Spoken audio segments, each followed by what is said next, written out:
জনতার আরেকটি ঐতিহাসিক বিজয়, এটা একটা বড়সড় কাজ, এটাকে আমরা ছোট করে দেখবো না। বাংলাদেশে এই ঘটনা ঘটবে এটা আমরা কোনোদিন কেউ কল্পনাও করতে পারি। আমরা ধারণা করেছি টুডে টুমরো সরকার পরিবর্তন হবে, কিন্তু এই অবস্থা হবে, ইট ওয়াজ আনইমাজিনেবল। কিন্তু মাহমুদ আলম সাহেব শপথ নিলেন, শপথ নেওয়ার পর প্রথম উনি যে কাজটা করেছেন সেটা উনি শপথ ভঙ্গ করেছেন। পৃথিবীতে আরেকজন মন্ত্রী পাওয়া যাবে না যে নাকি শপথ গ্রহণ করার পর এত দ্রুত শপথ ভঙ্গ করেছেন। আপনি দ্বিতীয়টা দেখাতে পারবেন না যেটা মাহমুদ আলম সাহেব করেছেন। যদি কেউ রাখতে চায় মুজিবের ছবি, আমরা বলবো সেজন্য তার রাজনৈতিক কার্যালয়ে রাখে। যদি কেউ মুজিবকে রাখতে চায়, যদি তার ছবি তার ঘরে গিয়ে রাখবে, কিন্তু মুজিবকে সর্বজনীন বানানোর চেষ্টা করবেন না। মুজিব যদি সর্বজনীন হতো সকল রাজনৈতিক দলকে নিষিদ্ধ করতো না। নিজেদের ইচ্ছা মতো নিজেদের বাপকে আমাদের বাপ বানিয়েছে, আমরা যার সন্তান না, যাকে তাকে আমরা বাপ ডাকি না। উপদেষ্টা পরিষদ নিয়ে ডক্টর ইউনূসকে নতুন সিদ্ধান্ত নিতে হচ্ছে। ডক্টর ইউনূস বাধ্য হচ্ছেন, বাধ্য হবেন টুডে অর টুমরো। তাহলে অতি দ্রুত আগামীকালকেই তাদেরকে বিক্ষোভের ডাক দিতে হবে। এই উপদেষ্টা পরিষদ থেকে ফ্যাসিবাদের দোসরদের ১ নম্বর দফা হচ্ছে অবিলম্বে আওয়ামী লীগ সহ ১৪ দল, ইসকন ও হিন্দু বৌদ্ধ খ্রিস্টান ঐক্য পরিষদ নিষিদ্ধ করে এদের সব নেতা গ্রেফতার করতে হবে। নাহিদ আমাদের অহংকার, নাহিদ আমাদের গৌরব, নাহিদ আমাদের আল্লাহর পক্ষ থেকে নিয়ামত, নাহিদ আমাদের দেশের জাতীয় সম্পদে রূপান্তরিত হয়েছে। সেই নাহিদকে নিয়েও ধান্দা যারা করতে চাও করবা, তাদেরকে দেশের যুব সমাজ, ছাত্র সমাজ, দেশবাসী কোনোদিন অ্যাকসেপ্ট করবে না। বিএনপির ডাকে কিন্তু এই দেশের মানুষ রাস্তায় নামে নাই। আসলে আমরা কিন্তু বিএনপির পয়সায় জীবনের ঝুঁকি নিয়ে পরিবারকে বিপদে ফেলে বিদেশে বসে কথা বলি নাই। অতএব আপনারা যদি মনে করেন পরিণতি ভয়াবহ, প্রচন্ড বিপদের সম্মুখীন এই সরকার হবে যদি আমাদের সাথে কথা না বলে এবং আমাদের কথা না তারা শুনে। বাংলাদেশের ছাত্র জনতা এবং আম জনতার জন্য একটি সুসংবাদ। দর্শক, এই সুসংবাদটি যে পাবেন আপনারা বা আমরা পাবো সেটি কিন্তু কল্পনাও করতে পারিনি। হঠাৎ করেই এমন একটি সুসংবাদ চলে এসেছে যেটি সম্পর্কে অনেকে কল্পনা তো দূরের কথা ভাবেননি। দর্শক, কি সেই সুসংবাদ সেটি আপনারা একটু পরেই জানতে চলেছেন। এমনকি দর্শক, এরই সাথে সাথে আপনারা কিছুটা দুঃসংবাদও জানতে চলেছেন। সেটি হচ্ছে উপদেষ্টা মাহফুজ আলমকে কেন্দ্র করে। একজন রাজনৈতিক বিশ্লেষক বলেছেন উপদেষ্টা মাহফুজ আলম তার শপথ ভঙ্গ করেছেন এবং সংবিধানকে অমান্য করেছেন। দর্শক, এটার কারণে এখন মাহফুজ আলমের ঠিক কী হতে পারে সেটি কিন্তু আপনারা জানতে পারবেন। এমনকি দর্শক, এরই সাথে সাথে গণ অধিকার পরিষদের খণ্ডিত একটি অংশের নেতা তারেক রহমান বঙ্গবন্ধু শেখ মুজিবুর রহমানকে কেন্দ্র করে অগ্নিচড়া এক বক্তব্য দিয়েছেন, যার কিছুটা অংশবিশেষ আপনারা কিন্তু ভিডিও শুরুতেই দেখেছেন। এখন দর্শক, বঙ্গবন্ধু শেখ মুজিবুর রহমানকে কেন্দ্র করে আপনারা ঠিক কোন অবস্থানে রয়েছেন? যে মাহফুজ আলম যে বঙ্গবন্ধু শেখ মুজিবুর রহমানের ছবি নামিয়ে ফেলেছেন, এটার পক্ষে কিনা আপনারা সেটি অবশ্যই কমেন্ট করে জানাবেন। এমনকি গণ অধিকার পরিষদের নেতা তারেক রহমান যেই মন্তব্যগুলো করেছেন সেটি শুনলে আপনাদের অবস্থানটা ঠিক কি হওয়া দরকার সেটি জানতে পারবেন।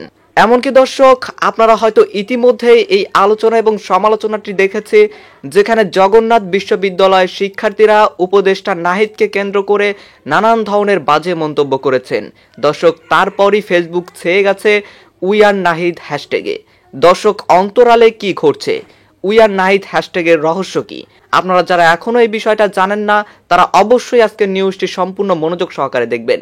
তো প্রিয় দর্শক, আমি আর বেশি কথা বাড়াবো না। আমি ভিডিওর শুরুতেই আপনাদের যেই ভিডিওগুলোর অংশ বিশেষ দেখিয়ে শুরু করেছিলাম সেই ভিডিওগুলোর বিস্তারিত আলোচনা দেখাবো।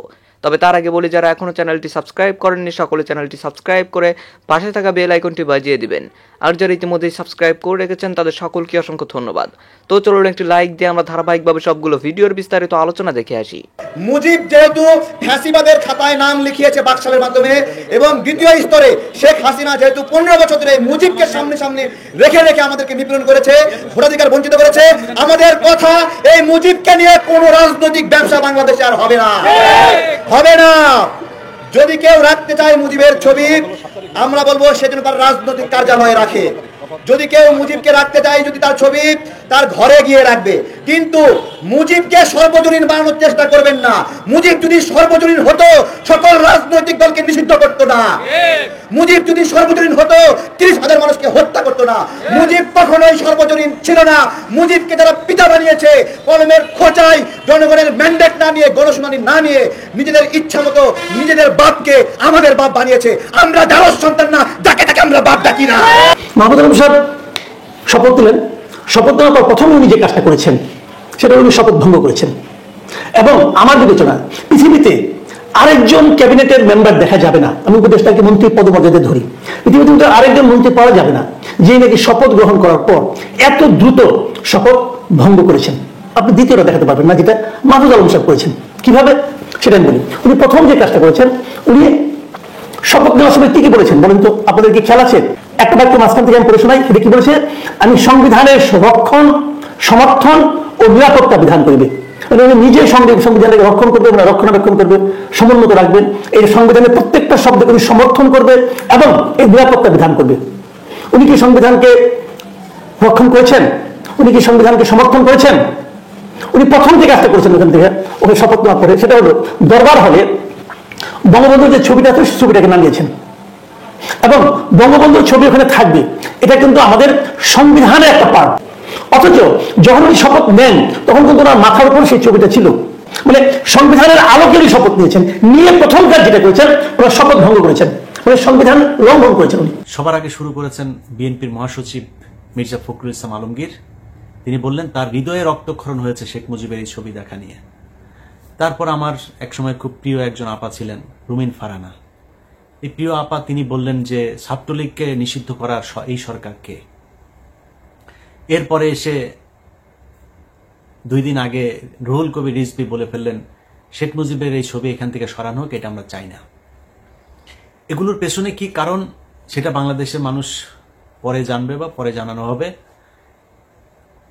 কিন্তু একটা জিনিস মাথায় রাখতে হবে, বিএনপি ডাকে কিন্তু এই দেশের মানুষ রাস্তায় নামে নাই। আসলে এটা মনে রেখে তারপরে কথাবার্তা বলতে হবে। এবং আমরা কিন্তু বিএনপির পয়সায় জীবনের ঝুঁকি নিয়ে পরিবারকে বিপদে ফেলে বিদেশে বসে কথা বলি নাই। দুঃসময়ে যেহেতু বিএনপির সাপোর্ট নেই নাই, সুসময়ে বিএনপির সাহায্য নিয়ে, বিএনপির কাছ থেকে টাকা পয়সা নিয়ে বিএনপির পক্ষেই কথা বলতে হবে। এটা আমাকে দিয়ে অন্তত সম্ভব না ইনশাআল্লাহ। আল্লাহ যদি মস্তিষ্কটা যদি ঠিক রাখেন, ওইটা আল্লাহর রহমতে কোনোদিন করব না। এই মগজ বিক্রি করে খাবো না। যেটা মনে করি, যেটা চিন্তা করি, ওইটা মৃত্যুর আগ পর্যন্ত ওই জায়গাতেই থাকবো। বাংলাদেশের মানুষ শেষ দিন পর্যন্ত দেখবে ইলিয়াস হুসাইন যেখানে ছিল সেইখানেই থাকবেন। অতএব আপনারা যদি মনে করেন ভারতের পক্ষে থাকবেন, আওয়ামী লীগের পক্ষে থেকে তারপরে আপনারা রাজনীতি করবেন, 2001 থেকে 5 পর্যন্ত আসলে এত বিশাল ভালো কিছু করেন নাই। সরি, আমার একদম এইভাবে বলতে ইচ্ছা করে নাই, কিন্তু বলে ফেললাম। এত ভালো কিছু করেন নাই যে আপনাদের জন্য বাংলাদেশের মানুষ রাস্তায় নামবে। এই যে আপনার দলে এত কোটি কোটি বিএনপি করা মানুষ জীবনের ঝুঁকি নিয়ে এই আন্দোলন করেছে, এই আন্দোলনের ভেতরে জীবন দিয়েছে, অর্ধেকই তো হবে বিএনপির লোকজন, তাই না? জীবন দিয়েছে তারা না আপনাদের এই ভারত প্রীতি আর আওয়ামী প্রীতির জন্য জীবন দেয় নাই। আপনারা যদি নাকি জনগণের সামনে স্পষ্ট করতে না পারেন তাহলে আমরা কনফিউজ হব। আপনাকে স্পষ্ট একটা পক্ষ অবলম্বন করতে হবে। আপনি ভারতের পক্ষে, আওয়ামী লীগের পক্ষে নাকি না, এটা আমাদের জানা খুব জরুরি। এই মুহূর্তে কনফিউজড হয়ে থাকলাম, বাট আমার মনে হয় খুব সহসায় আমরা এটা জেনে যাব, তখন আমরা আমাদের মতামত জানাই দেব। এই দেশের মানুষ, যারা সাধারণ মানুষ আপনাদেরকে ভোট দেয়, রাজনীতি করে না, তারাও না আওয়ামী বিরোধিতা করে, তাই বিএনপির দলে ভোট দেয়। এমনিতে বিএনপি করার কোনো কারণ নেই, অন্য কোনো কারণ নাই আসলে ওইরকম। তো সেই জায়গাটা যদি নষ্ট করেন না, তাহলে সামনে বিপদ হবে। কয়েকটা জায়গা যদি বলি যে এই যুদ্ধটা কেন হয়েছিল, বিডিআর হত্যাকাণ্ড, সেটার বিচার হইতে হবে। কমিটি গঠন করার কথা বলা হলো, এখন পর্যন্ত কিছুই করা হয়নি। কয়দিন আগে স্বরাষ্ট্র উপদেষ্টা বললেন ওইটা নিয়ে এখনো তারা চিন্তা ভাবনা করছেন, ফাইনাল কিছু হয় নাই। এই জন্য আপনাদেরকে ক্ষমতায় বসায়নি। পরের দিন উচিত ছিল বাংলাদেশে কোথায় কোথায় রয়্যাল এজেন্ট আছে সব কটার এই দেশ থেকে বাইর করা হয়নি। বিডিআর এর নিরীহ সৈনিকরা তারা জেলখানায় আছে, এখন পর্যন্ত বের করে নাই। উচিত ছিল পরের দিন তাদেরকে যেইভাবেই হোক, জেনারেল অ্যামনেস্টি হোক আর যেইভাবে হোক তাদেরকে করে দেয়া, করা হয় নাই। আলেমদেরকে বের করে দেওয়া দরকার ছিল, করা হয় নাই। এই ছাত্ররা এখন পর্যন্ত হাসপাতালে আহত অবস্থায় আছে, চিকিৎসার টাকা নাই, আপনারা সরকার থেকে কোনো সহযোগিতা করেন নাই এখন পর্যন্ত। গতকালকেও এক পত্রিকাতে নিউজ দেখলাম, যারা নিহত হয়েছে তাদের পরিবারকে এই স্যাবলামো করে 2 লাখ 5 লাখ না, অন্তত 5 কোটি করে টাকা দেওয়া উচিত। তারা এই দেশ স্বাধীন করেছে, দেওয়া হয়নি। বাংলাদেশে গেল 15 বছরে ব্যাপক লুটপাট হয়েছে এই বিদ্যুৎ খাত নিয়ে, সেই জ্বালানি খাতের এখন পর্যন্ত একটা মামলা হয় নাই।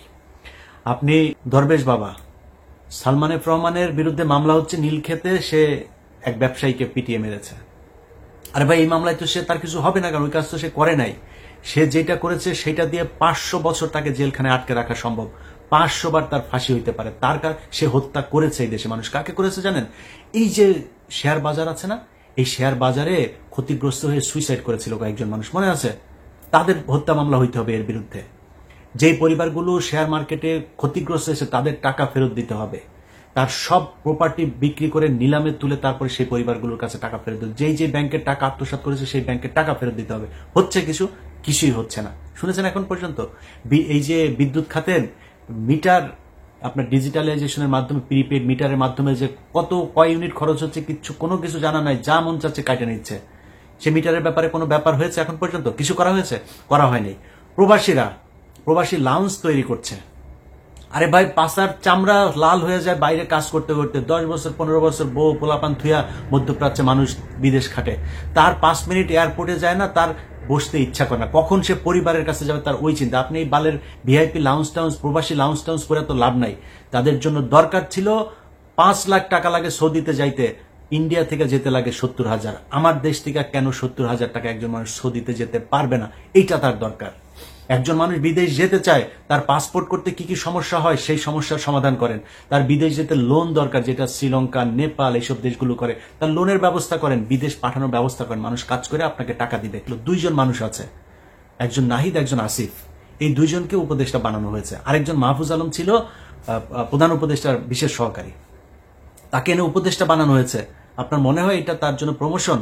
তাকে ওইখান থেকে সরিয়ে দেওয়া হয়েছে যাতে এই আসিফ নজরুল গং, যারা প্রথম আলোর গং, তারা এই ডক্টর মোহাম্মদ ইউনূসের কান ভারী করতে পারে। কারণ ইউনূস তো যেটা সত্য কথা, সে তো বাংলাদেশের কোনো কিছু চিনে না, বাংলাদেশের মানুষকে সে ঠিক মতো চিনেও না, সারা জীবন ছিল বাইরে। সো তাকে কেন রাখা হয়েছে? যেহেতু উনি সবার কাছে সমাদৃত, আন্তর্জাতিকভাবে আমাদের এখন টাকার ক্রাইসিস আছে, রিজার্ভ ক্রাইসিস আছে, তাকে দিয়ে আমরা বিদেশের সাথে লবিংগুলো করতে পারি, এই জন্য তাকে বসানো, সবাই মেনেও নিয়েছে। কিন্তু তাকে দিয়ে এখন যে এই যে প্রথম আলো সহ বিভিন্ন জায়গার এই যে যারা প্রোডাক্ট, এই প্রোডাক্টগুলোকে বসানো হচ্ছে। আপনি দেখেন ডেইলি স্টারের এই যে সাবেক ডেইলি স্টারের প্রোডাক্ট আকবর হোসেন বিবিসির, তাকে বানানো হয়েছে লন্ডনের প্রেস মিনিস্টার। ওয়াশিংটনে বানানো হয়েছে গোলাম মর্তুজা। এই গোলাম মর্তুজার কথা ভুলে গিয়েছি আমরা। 2018 সালে নির্বাচন পর্যন্ত সে যেইভাবে নেকেড ভাবে ন্যাংটা হইয়া তারপরে আওয়ামী লীগের পক্ষপাতিত্ব করেছিল, 18 নির্বাচনের পরে সে চুপ। তাকে সুশীল বানায় এনে বসানো হইলো কোথায়? ডেইলি স্টারে। সে আওয়ামী লীগের বিরুদ্ধে কথা বলে, এগুলো আমরা বুঝি না? এগুলো রয়ের প্ল্যান বি এর অংশ। তাদেরকে এখন এই জায়গায় নিয়ে বসানো হচ্ছে। অতএব যারা মনে করছেন যে বাংলাদেশ স্বাধীন হয়ে গিয়েছে এবং এদেরকে দিয়ে ভালো কিছু সম্ভব, আমি আপনাদেরকে গ্যারান্টি দিয়ে বলে রাখলাম যে এই যারা উপদেষ্টা হয়েছে তাদের ব্যাপারে আপনাদেরকে ব্যবস্থা নিতে হবে। তাদের বিরুদ্ধে যদি প্রয়োজন হয় তাহলে মাঠে নামতে হবে। মাঠে নেমে তাদের ব্যাপারে, তাদের বিরুদ্ধে আবার ফের যুদ্ধের ডাক দিতে হবে। আমি মনে করি যারা ছাত্র আছে, ছাত্রদের থেকে আরো বেশি প্রতিনিধি উপদেষ্টা পরিষদে যেতে হবে। যারা জীবন দিয়েছে, যারা ওই সময়, আমরা এখন শুধু 2জন উপদেষ্টাকে বাইরে দেখছি, বাকি উপদেষ্টারা নাই। তারা তো জীবন দিতে এসেছিল, তারা কোথায়? তাদেরকে উপদেষ্টা বানাতে হবে। ডক্টর কনক সারোয়ার, পিনাকি ভট্টাচার্য, তাদেরকে উপদেষ্টা বানাইতে হবে। মানে আমার নামটা আমি বললাম না, কারণ হয়েছে যে আপনারা আবার মনে করেন না যে আমি আমারটা মানে আমি হইতে চাই এই জন্য আমারটা আবার আরেকজন বলবে, এই জন্য না, আমারটা বলে রাখি। এটা হচ্ছে আমি আপাতত দেশে যাচ্ছি না, এই কারণে আমার কোনো উপদেষ্টা হওয়ার যোগ্যতাও যদিও আমার নাই, বা কোনো পদে দিতে চাইলেও আমি সরকারের কোনো পদে যাব না, এই সরকারের কোনো সুযোগ সুবিধা আমি নিব না। সো আমি যাচ্ছি না আর কি। যে কারণে আমার মনে হয় এই মুহূর্তে একজন মানুষ আছে, আসিফ মাহতাব থেকে শুরু করে এই ডক্টর কনক সারোয়ার, পিনাকি ভট্টাচার্য সহ যারা ওই সংগ্রামে সরাসরি সরকারের বিরোধিতা করেছে, যারা জীবন বাজি রেখেছে, নিজেকে বিপদে ফেলেছে, তাদেরকে উপদেষ্টা পরিষদে আনতে হবে।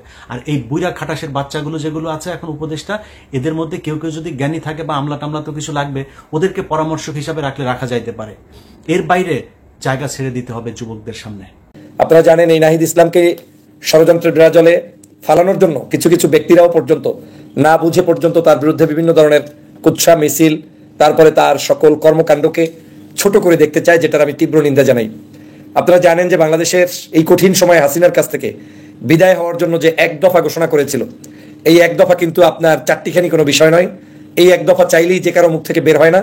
এই 1 দফা চাইলেই আপনি আমি সবাই মিলে বলতে পারি না। একেবারে বন্দুকের নলের সামনে দাঁড়িয়ে বাংলাদেশে তখনও শেখ হাসিনা প্রাইম মিনিস্টার, তার পুলিশ প্রশাসন, তার সকল লোকজন, সেই লোকের সামনে দাঁড়িয়ে বউ কুচিয়ে যে লোকটি শেখ হাসিনার পতনের দাবি চেয়েছে, সেই হচ্ছে নাহিদ ইসলাম।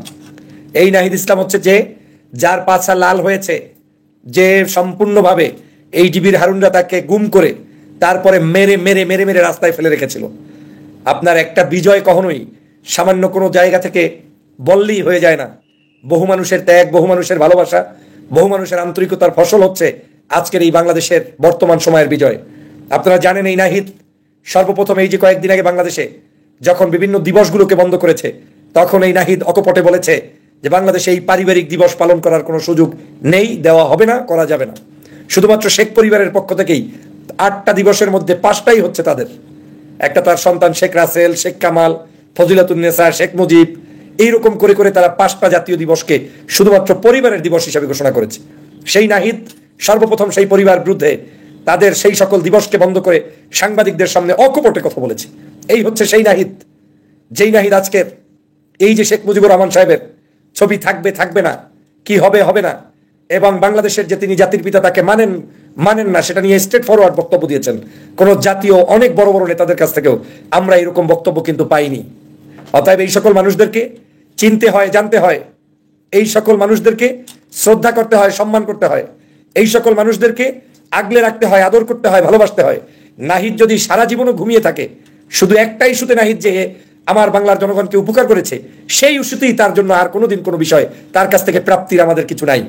একটা বিষয় শুধু এক দফা দাবি যে তিনি পূরণের জন্য মাঠে নেমে তিনি মুখ উঁচিয়ে কথা বলেছেন, সেটার জন্যই তো কৃতজ্ঞতার শেষ নাই। আজকের এই নাহিদের সেই এক দফা দাবিকে আজকের সারা বাংলাদেশের মানুষ মেনে নিয়ে তারপরে এই বিজয় অর্জন করেছে। অতএব নাহিদ আমাদের অহংকার, নাহিদ আমাদের গৌরব, নাহিদ আমাদের আল্লাহর পক্ষ থেকে নেয়ামত, নাহিদ আমাদের দেশের জাতীয় সম্পদে রূপান্তরিত হয়েছে। কথা কম বলে, বুদ্ধিভিত্তিক কথা বলে, হিসাব করে কথা বলে, মাধুর্যপূর্ণ একজন ব্যক্তিত্ববান মানুষ, অল্প বয়স্ক কিন্তু এত স্মার্ট, এত ব্যক্তিত্ববান আমি খুব কম মানুষকে দেখেছি। সেই নাহিদকে নিয়েও ধান্দা যারা করতে চাও করবা, তাদেরকে দেশের যুব সমাজ, ছাত্র সমাজ, দেশবাসী কোনোদিন অ্যাকসেপ্ট করবে না। আমি বিষয়টি খুবই গুরুত্বপূর্ণ বিধায় গভীর রাতে আসতে বাধ্য হয়েছি। আমি জানি এই সময় আপনারা অনেকেই ইনএক্টিভ, কিন্তু যারা অ্যাক্টিভ আছেন প্রত্যেকে ভিডিওটি ডাউনলোড করবেন অথবা শেয়ার করবেন, কমেন্টস করবেন, সমগ্র বাংলাদেশের কাছে পৌঁছে দিবেন এই নাহিদদের বর্তমান যে নাহিদ কি, নাহিদ কেন, নাহিদ বাংলাদেশের জনগণের জন্য কেন প্রয়োজন, সেটা আমাদেরকে উপলব্ধি করতে হবে। প্রিয় ভাইরা আমার, আপনারা জানেন এই নাহিদ সর্বপ্রথম ডিবির হারুন যখন তাদেরকে নিয়ে বিভিন্ন ধরনের মুস্তেকা দিয়ে বিবৃতি দেওয়াতে চেয়েছে, অন্যায় করেছে, আচরণ করেছে, এই প্রথম ব্যক্তি, যেই ব্যক্তি সেখানে বসে আমরণ অনশন শুরু করেছে, এবং সেই অনশনের প্রেক্ষাপটেই কিন্তু পরবর্তীতে তারা বাধ্য হয়েছে এই নাহিদকে সহ তার বন্ধু বান্ধবদেরকে ছেড়ে দিতে। প্রিয় সহযোদ্ধা ভাইরা, অতএব এই নাহিদকে নিয়ে ষড়যন্ত্র, সেটা যে কোনো পর্যায়ের হোক না কেন, কারো কোনো ষড়যন্ত্র আমরা মেনে নিব না, মেনে নেওয়া যাবে না, মেনে নেওয়ার কোনো সুযোগ নেই, কাউকে কোনো প্রশ্রয় আমরা দিব না ইনশাআল্লাহ। দর্শক, আমি আশা করছি আপনারা সকলে অত্যন্ত মনোযোগ সহকারে সবগুলো ভিডিও দেখেছেন।